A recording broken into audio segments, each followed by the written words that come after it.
अस्सलाम वालेकुम व्यूवर्स। आज से हम एक सीरीज़ स्टार्ट करने जा रहे हैं और इस सीरीज़ का लिंक हर बायोलॉजिकल स्टूडेंट से है। अगर आप एफएससी कर रहे हैं, आपने बीएस कर रहे हैं या बीएससी कर रहे हैं, या आप आगे आपने पीपीएससी का टेस्ट देना है या आपने एमफिल में एडमिशन का एंट्री टेस्ट देना है, ये सब चीज़ें जो हैं लिंक कर रही हैं। बेसिकली आपका इन सब में आपको जो आपके कॉन्सेप्ट्स क्लियर करेंगे, that is the FSc biology. अगर तो आपको बायोलॉजी एफएससी की पार्ट 1 और पार्ट 2 की बायोलॉजी के कंसेप्ट क्लियर हैं तो आपका 50% आप टेस्ट को क्लियर कर सकते हैं।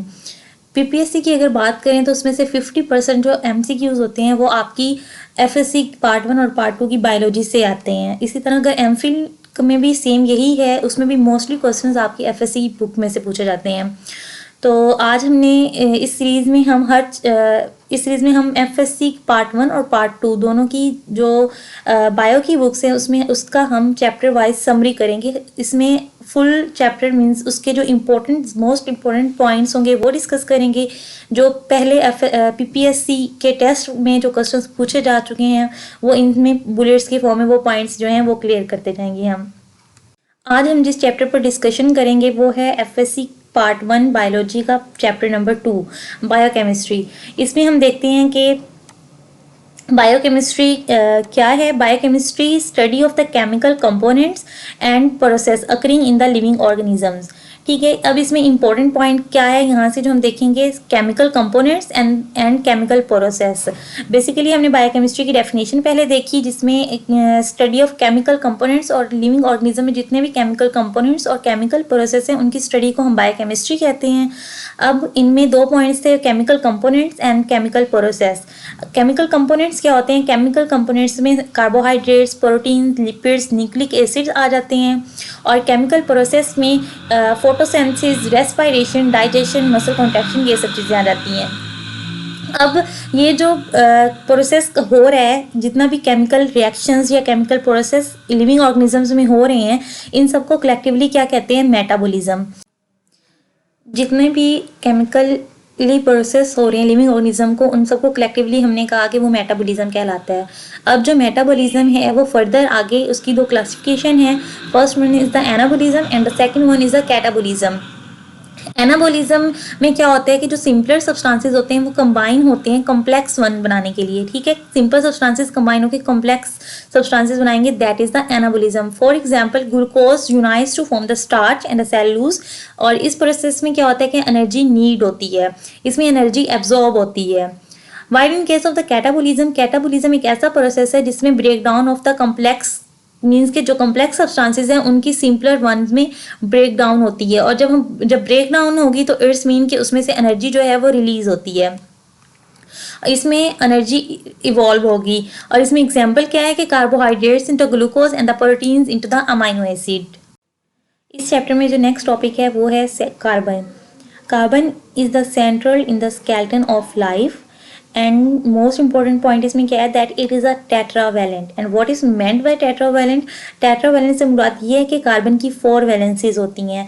इट्स मीन कि ये 4 कोवलेंट बॉन्ड बना सकता है विद अदर एलिमेंट्स और एटम्स। अब ये जो कोवलेंट बॉन्ड था, ये कोवलेंट बॉन्ड बनता किस तरह है? It is form by the sharing of electron, और ये लार्ज अमाउंट ऑफ एनर्जी जो है स्टोर करता है। नेक्स्ट पॉइंट है कि कार्बन हाइड्रोजन ये बॉन्ड जो है ये सोर्स ऑफ केमिकल एनर्जी है। और जब भी ये बॉन्ड कार्बन हाइड्रोजन बॉन्ड जो है ये ब्रेक होगा, ये लार्ज अमाउंट ऑफ एनर्जी को रिलीज करेगा। Carbon combine with the nitrogen in the amino acids to form the peptide bond. Large molecules like the cellulose, fats and proteins are insoluble in the water. Large molecules जैसे कि cellulose, fats और proteins ये water में insoluble होती हैं।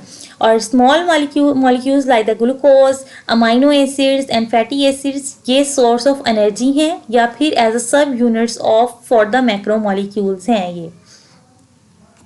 Next point इसमें है कि ATP is a immediate source of energy. As we all know that metabolism के लिए या जितने भी रिएक्शंस परफॉर्म हो रहे हैं उनमें जो एनर्जी यूज होती है that is the ATP.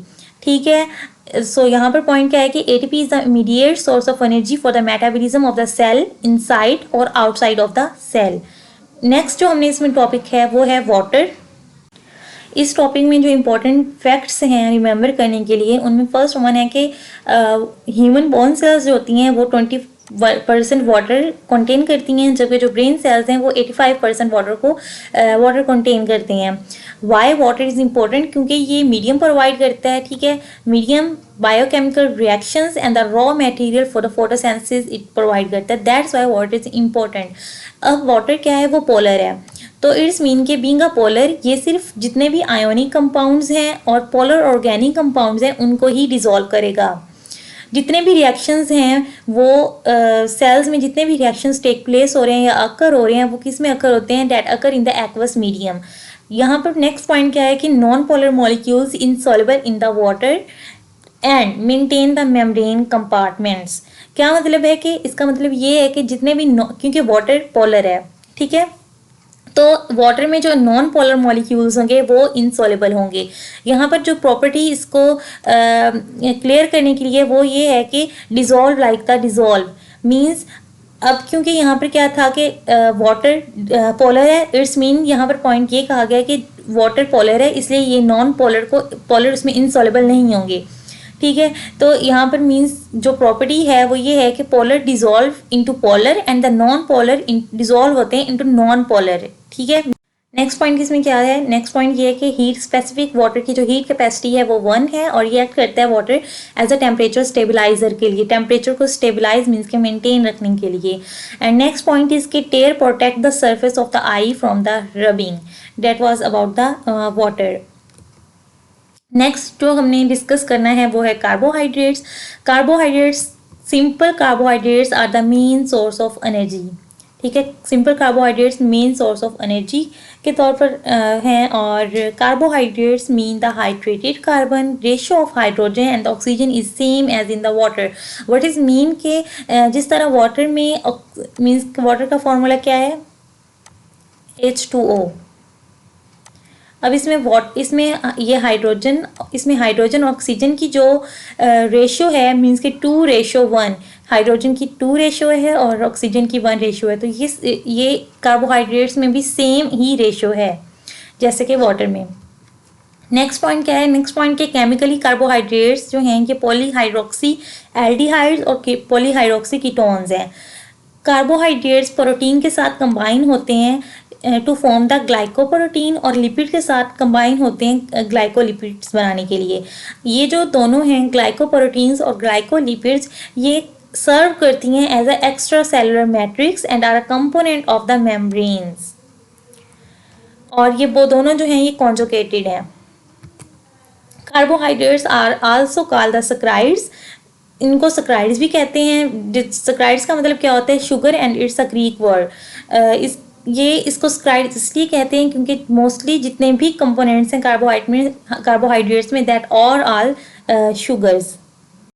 Carbohydrates या सैकराइड्स फर्दर आगे क्लासिफाइड हुए हैं। इसकी जो फर्स्ट क्लासिफिकेशन है that is the monosaccharides. Monosaccharides simple sweet होते हैं और वाटर में सॉल्युबल होते हैं and can not be hydrolysed, और ये हाइड्रोलाइज नहीं हो सकते। जितने भी मोनोसैकराइड्स में कार्बन हैं दैट हैव हाइड्रोक्साइल ग्रुप, ठीक है, जितने भी कार्बन हैं उनमें दे हैव मोनोसैकराइड, उनके पास हाइड्रोक्साइल ग्रुप होता है एक्सेप्ट द कार्बोनाइल कार्बन, ठीक है। कार्बोनाइल कार्बन से क्या होता है, the carbon that have a double bond with oxygen and it is a functional group of. जितने भी those having the aldehyde group are the aldo sugar and with the ketonic group are the keto sugars, ठीक है। जो जिनके पास aldehyde group होता है वो Aldo sugars होती हैं और जिनके पास कीटोनिक ग्रुप होता है वो कीटो शुगर्स होती हैं। एल्डिहाइड ग्रुप कौन सा होते हैं और कीटोनिक ग्रुप कौन से होते हैं? एल्डिहाइड ग्रुप वो होती हैं जिसमें कार्बन ऑक्सीजन डबल बॉन्ड के साथ हाइड्रोजन अटैच होते हैं, और कीटोनिक वो होते हैं जिसमें हाइड्रोजन एटम अटैच नहीं होता।